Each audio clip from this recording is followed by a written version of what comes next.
Good morning. Morning. Please join, stand as willing and able, and join in singing our gathering song, Dark Winter.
Aloha. Aloha. Welcome to the First Unitarian Church of Honolulu, where we strive to build the beloved community and boldly grow compassion, justice, and joy. It is good to be together and share our hearts. We're glad you're here. I'd like to extend a special greeting to any visitors that we have this morning, and if you would like to introduce yourself. Is there anyone here visiting for the first time? Hello. Aloha. Welcome. Thank you so much for joining us. Did you say Yi family? Yi. Welcome. All right. Anybody else? All right. Well, we'd also like to send a welcome to our friends on Zoom. And for those of us who are in the sanctuary, please join us right after the service for light refreshments and fellowship so we can talk story and get to know you better. My name is Neva, and my pronouns are she, hers, or they, theirs. Either way will work. I have been a member of this congregation for 2.5 years. It is an honor this morning to serve as your worship associate along with our worship leader, MacKay. It is especially an honor to be with you today because Winter Solstice is a very special holiday to me. Back in 1998, we, Peg and another 4 families, started an annual solstice tradition that only ended after Peg and I moved here in 2022. It was an epic progressive dinner. Appetizers at Gwen's, salad and bread at our house, main course at Tony's, dessert and caroling at Christie's. It lasted deep into the night, always after midnight. Our children were so little when we started that 4 of them were able to take a bath together our first year. And the adults just sang until our voices were spent. And these were the families that bore witness to our daughter's journey from childhood to adulthood. They were our village, our support, our joy. This tradition persisted after many people moved away, after divorce, and even the death of one of our members. This tradition was steeped in a love that continues to endure. These people changed us. They made us. They are us. And I know that some of you have traditions like this with each other in this room. And Peg and I are starting to find those connections here also, finding our people, our community, and finding the beautiful Hawaiian light. So please join me in reading our chalice lighting words for this winter solstice service.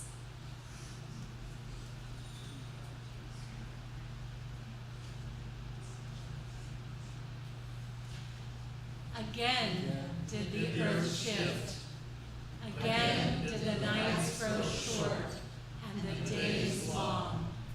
And the people of the earth were glad and celebrated, each in their own ways. Now, let us light our chalice in celebration of this season of light and hope. It's hanging over there. Oh, okay.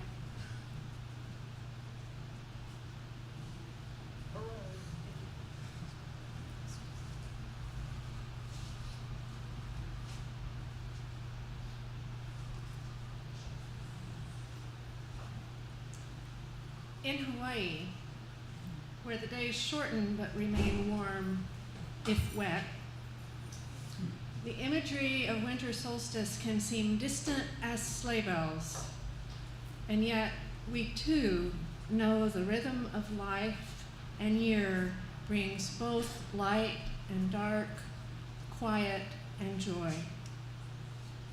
This season, where Buddha's enlightenment, Hanukkah, the winter solstice, Advent, and Christmas lead one upon another in overlapping celebration, this season is often known as the celebration of light.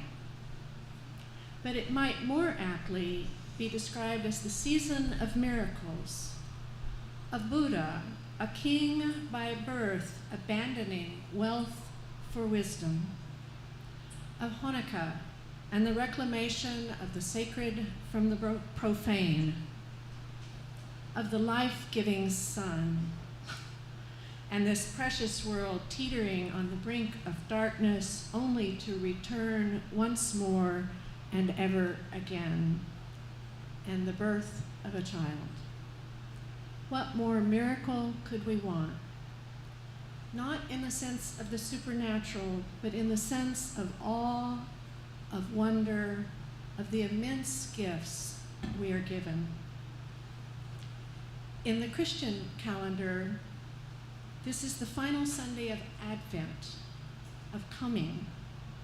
And long before Advent, there was, of course, the turning of the earth and of the year, the solstice. We choose to celebrate today, not because we're unaware or uncaring of the suffering that surrounds us, but to remind ourselves when the night is longest and darkest, that the light will come again. Placing candles upon a circle of greens, lighting additional candles each day or week as the light wanes, this has been a part of human ritual since time before memory. The circle of evergreens reminds us that life and love will never end. We light candles each week in anticipation, knowing the days will become longer and the warmth of the candles will soon be replaced by the warmth of the sun. This morning, we light the fourth and final candle of Advent to represent love. Tonight, many of us will light the final candles of Hanukkah. And tomorrow, the earth continues once again around the sun. Ubi caritas e amor. Where there is love, God is here. We tell the stories. We hold the past dear, not to turn back, but because memory is the ground we stand on and love is the air we breathe. May love find us in this season of hope and light as we rest here for a moment, take in the stillness, and return again to ourselves and those around us we light the candle of love.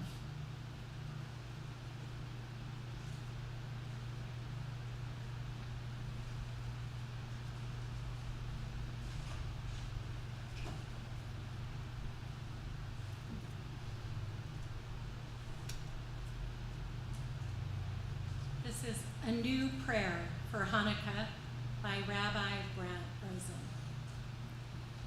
We light these lights for the instigators and the refusers, the obstinate and unyielding, for the ones who kept marching, the ones who tended the fires, the ones who would not bow down. We light these lights for the sparks that guide us on through the gentle night, for the darkness that swaddles us, its soft embrace, until the moment we inevitably emerge into life renewed. We light these lights for the spirit of resilience that remains after our strength has ebbed away, for the steadfast knowledge that the impunity of the powerful cannot last forever. These lights we light today proclaim the miracle of this truth. It is not by might nor by cruelty, but by a love that burns relentlessly that this broken world will be redeemed.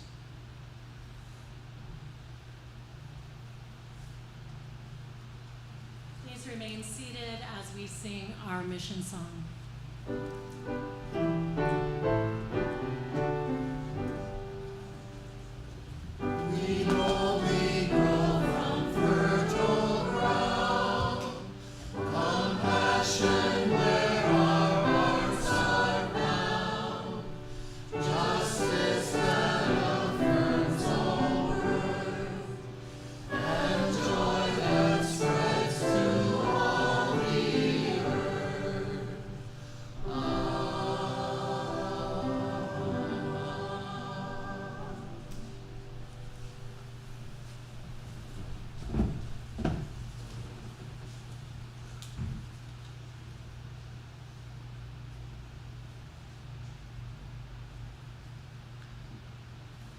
Perhaps for a moment, the typewriters will stop clicking, the wheels stop rolling, the computers desist from computing, and a hush will fall over the city.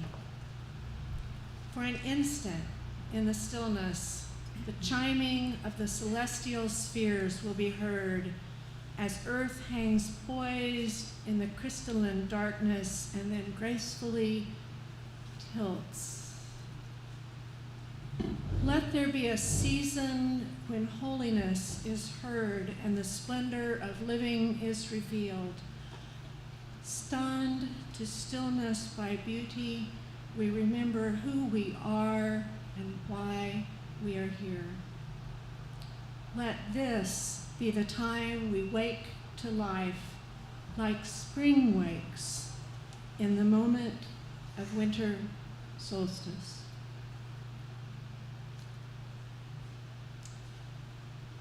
Please rise in body or spirit to sing O Little Town of Bethlehem with solstice verses from O Holy Darkness Loving Womb.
For many years, this congregation has invited their members and friends to share joys and concerns in the Book of Life.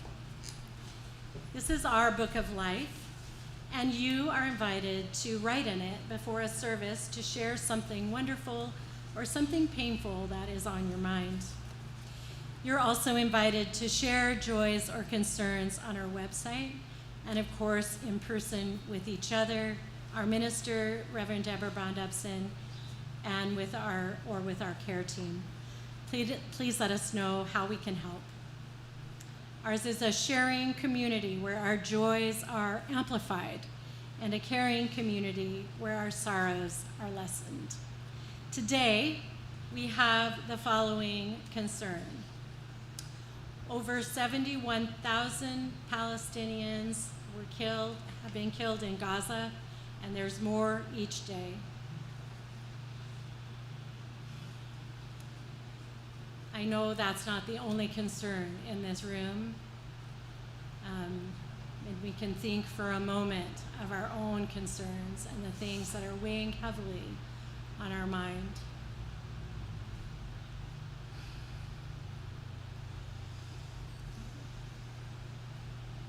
Along with concerns, we have joys. So Corbin Kesek, son of Ellison and grandson of Molly, graduated yesterday from U of H with a degree in architecture. And Molly shares that his grandfather was also an architect, and that the two of them got to talk about that before he died. So it's really wonderful. Congratulations. It's Thomas Cranford's birthday today. Happy 47.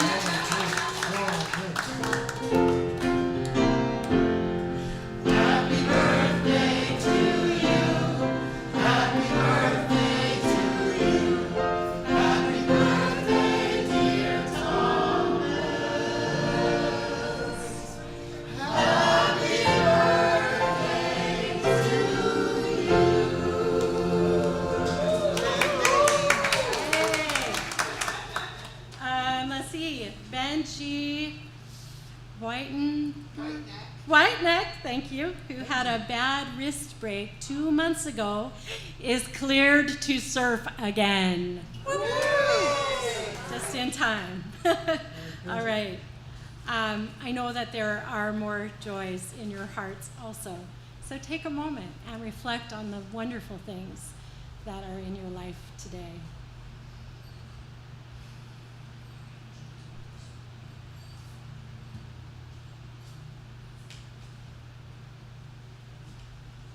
We take this moment to reflect on our joys and sorrows and acknowledge the mutual support of our community.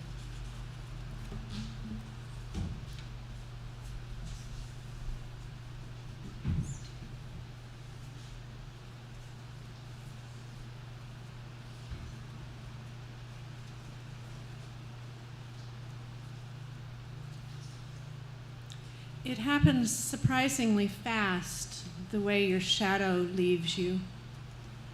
All day, you've been linked by the light, but now that darkness gathers the world in a great black tide, your shadow joins the sea of all other shadows.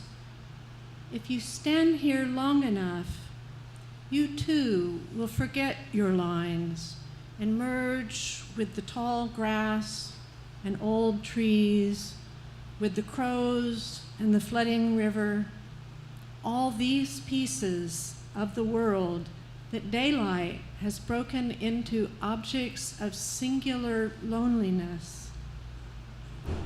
It happens surprisingly fast. The drawing in of your shadow, and standing in the field, you become the field, and standing in the night, you are gathered by night. Invisible birds sing to the memory of light, but then even those separate songs fade, tiny drops of ink in an infinite spilling. We will now share a time of quiet reflection.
How fortunate we are to look at suffering in our world and be able to provide some relief. It is a privilege to be able to give our whole offering today and every Sunday to people and causes who benefit from our loving concern. This month, we are supporting Helping Hands Hawaii. Helping Hands Hawaii provides critical social services to stabilize families and individuals in crisis, offering programs like the Community Clearinghouse for free household goods and school supplies, emergency financial aid, rent and utilities to prevent homelessness, the bilingual access line for translation, SNAP outreach for food stamps, and representative payee services for financial management, all aimed at improving quality of life and fostering self-sufficiency in Hawaii. When the calabash comes by, please give. Use the QR code on the screen or text the church to share the plate, and you can always fund emergencies or your pledge, or you can send a check. Let us give freely now and receive with great gratitude.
Your gifts help sustain the ministry of this church within and without these walls.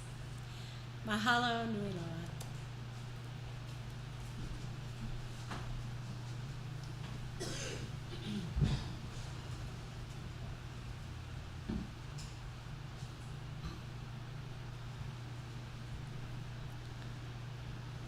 In the dark, lovers embrace, babies are soothed back to sleep, animals we rarely see move through the night. Even in the city, quiet eventually falls. I am as easily seduced by a bright blue sky as the next person, but some of my most magical memories are in the dark. As a child, I would play outside, catching fireflies, cupping them gently in my hands to watch the glow before I let them go again. In the summer, the neighborhood kids came back out to play in our PJs. We made up wild, imaginative games and skulked about like secret agents. I have hiked by moonlight and surprised a fox who looked as if she wanted to say something and thought better of it before slipping back into the shadows. I have sat quietly by the campfire, awakened to a lunar eclipse, and whooped in delight at an unexpected meteor. I have walked through the night by starlight and seen Jupiter set into the ocean, casting a long reflection across the sea. I have shared candlelight with my sweetheart and slept under the twinkling lights of the Christmas tree. There is magic in the quiet time. Darkness permeates our mythology, shapes our science, and creates the rhythm of our lives. Light and shadow, night and day, on the one hand, separate, seemingly opposite. On the other, a complementary duality, like the Taoist yin-yang. Neither darkness nor light exist without the other. In the beginning, we are told, the earth was formless and darkness covered the world. Then God created light and separated light from darkness and called the light day, and the darkness was called night. In the Christian myth, the Christ child is born into darkness, and a star leads distant shepherds to his side. Silent night, holy night. We are an unusual planet in having only one very beautiful moon, which allows us to be enveloped in darkness and to see the stars. How different our mythology and our science might have been if we had an ever-changing display of moons, but could almost never see the stars. How would we have crossed the vastness of land or sea without the constellations to guide our way? How long would it have taken us to see the deep universe or to leave the surface of Earth?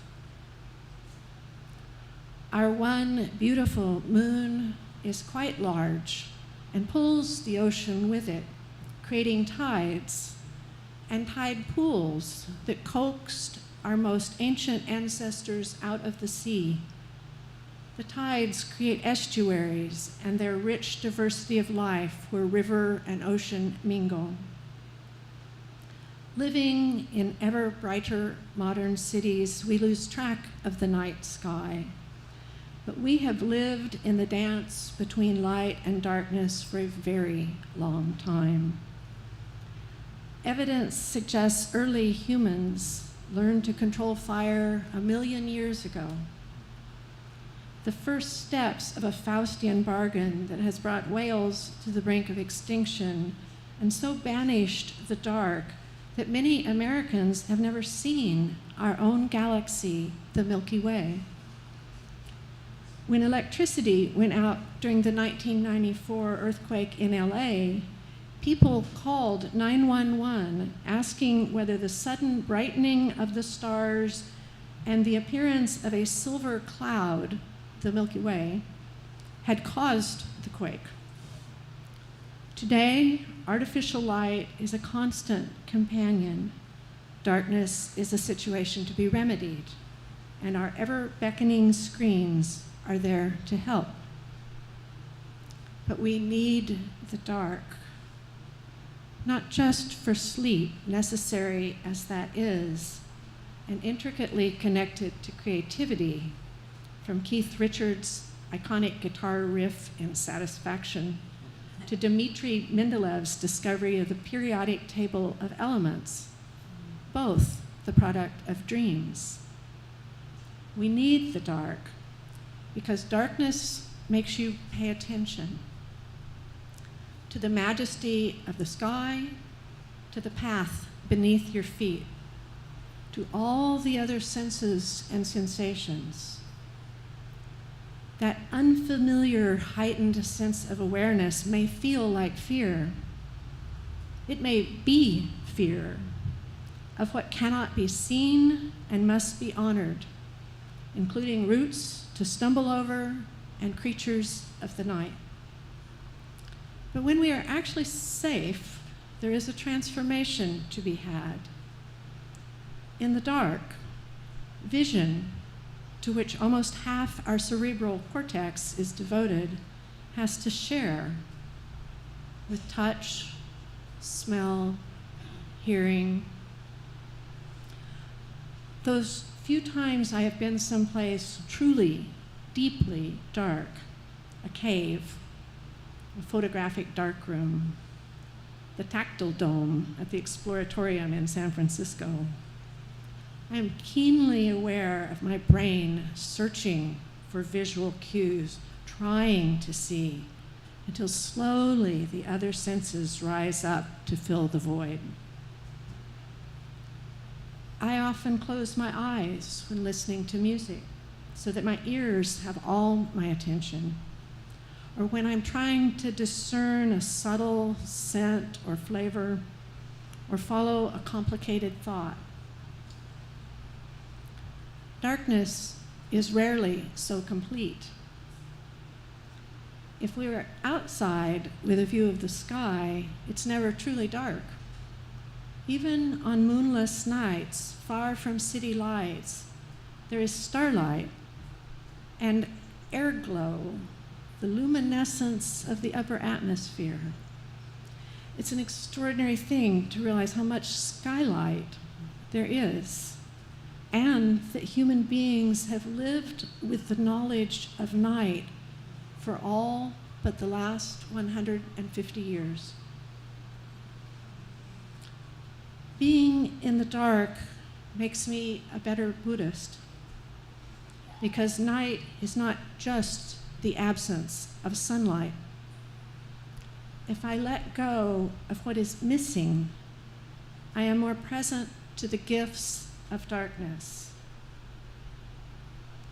And there is a magical quality to the dark, a familiar world transformed in soft mystery, a visual quietness as details disappear. Ordinary darkness, twilight, candlelight, campfire, soften the edges of our world as details become smudgy and indistinct and colors fade. We naturally turn toward those lights that remain. With a full moon or a single candle, most of us can see well enough to move about carefully. I walk slowly through my house in the dark, navigating by shadows and body memory, including the memory of toes stubbed and curses sworn. And this is the gift of darkness, that as embodied beings, we are not separate from the world. We are of the world, stubbed toes and all. That as moral beings, our actions are grounded in the widest possible understanding of our place in the intricate miracle of life, and night is one such point of connection. Even in Hawaii, longer nights bring cool and dark. They are an opportunity to step back from the bright and busy world, to take a fallow time and awake refreshed, to experience the subtler senses, to spend time with friends and loved ones. In this, the season of miracles, may we pause May we carry the peace in our hearts into the world, and may we celebrate both light and darkness. Amen. Blessed be. Before we rise to sing our final hymn, St. Thomas's, I want to note it was written by a Unitarian minister in 1849. A later author noted that this was one of the first hymns of the day to express the social message of Christmas, peace on earth, goodwill towards men, a very Unitarian Christmas message. Please rise in body or spirit to sing It Came Upon the Midnight Clear, verses 1 and 3.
Please join in our words to extinguish the chalice. The flame is extinguished, but not our hope for the future, our courage in the face of crisis, and the love we share with all the world.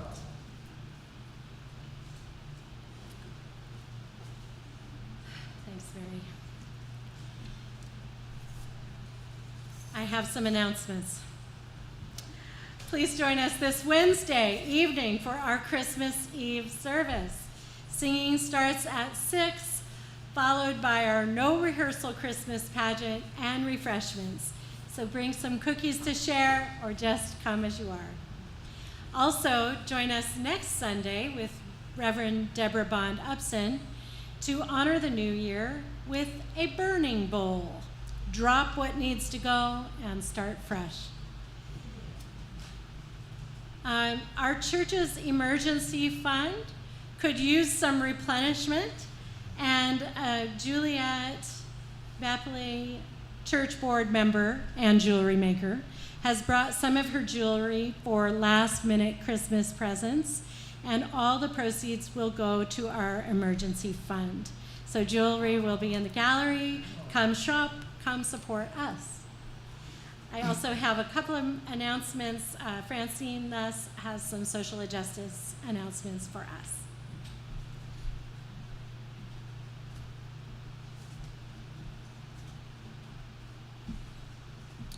Hi, I just have one announcement this morning. This is about the Martin Luther King Jr. Day Parade, which will be on Monday, January 19th. This year, our church will be participating by sharing a trolley with other congregations that are part of TIA, which is the Interfaith Alliance of Hawaii. And there are room for about 35 people on the trolley. Some of us will be riding the trolley, and while others who are able-bodied are encouraged to walk the parade. And just so that we get maximum visibility, we'd like if people that are attending would wear their First Unitarian Church t-shirts, and if you could carry a sign, because we will be kind of mixed in with these other congregations. And we'll have some more details later. It'll be the normal parade route, which is Magic Island to Kapiolani Park. So that's it. Thank you. Thank you.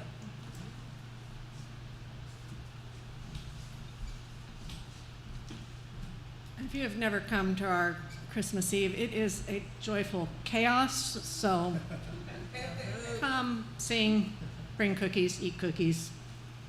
It's all good.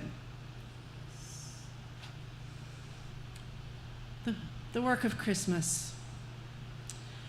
When the song of the angels is stilled, when the star in the sky is gone, when the kings and the princes are home, when the shepherds are back with their flocks, the work of Christmas begins. To find the lost, to heal the broken, to feed the hungry, to release the prisoner, to rebuild the nations, to bring peace among people, to make music in the heart. Please rise in body or spirit to sing our song of peace, Hawaii, Aloha.